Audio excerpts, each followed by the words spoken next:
Master, dear guests and newcomers. Last August we had a table topics discussion on traveling led by Mikhail Petrov, and then I spoke about castles, one of my favorite travel destinations.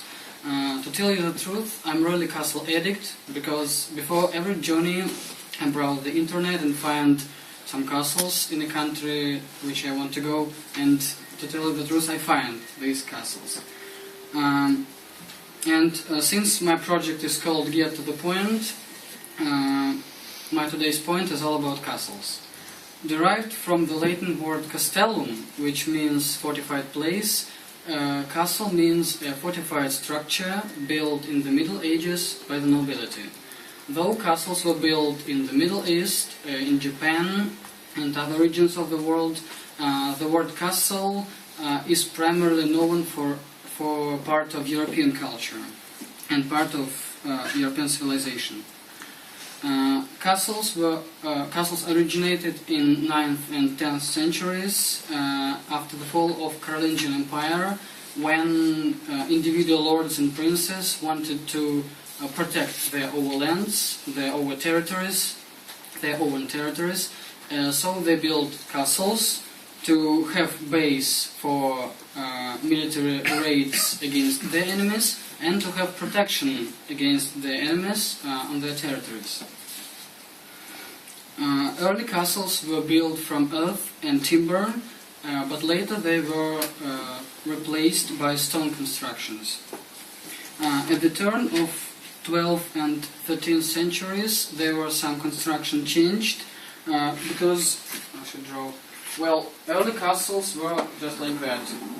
There are walls, and there is keep, or the central castle, the most important, or central tower, the most important tower, and the only one tower.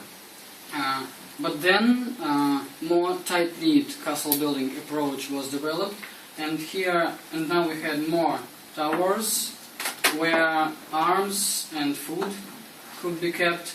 We had more developed walls where archers could stand and fire, and we had some arms inside the castle, just like catapults, for example. The next important change in castle building came in the 15th century after the invention of gunpowder. The point is that cannons and arms became powerful enough to break through stone walls, and this made castles uncomfortable and undesirable places to live, because new techniques were developed, such as artillery forts, but they had no administrative roles as castles had. But from the 18th century there was a revival interest in castles, part of Romantic Gothic architecture, but this castle had no military purpose. They were more palaces, just to resemble early times.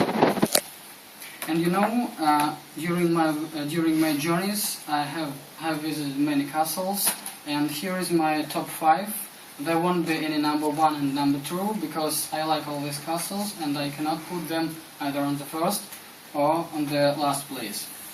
Well, let's start from Mother Russia, and here we have Vyborg Castle, which is situated in Leningrad Oblast.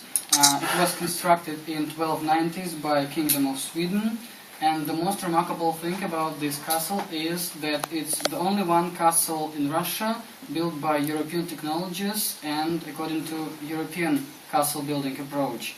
We have something like castles here in Russia. They are called Kremlins, but they're not much the same, Well, let's move abroad to Poland, and here we have castle of Teutonic Order of Marlborough.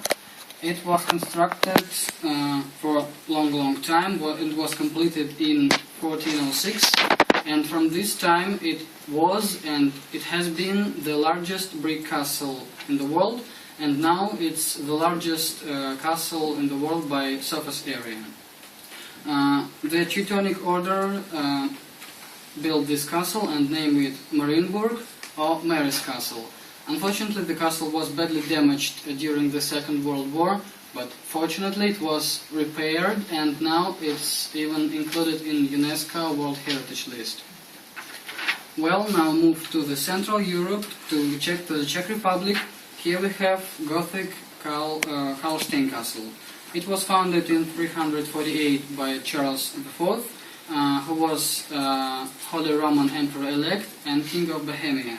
And the castle is remarkable for the fact that it was a place for safekeeping of imperial regalia and some holy relics.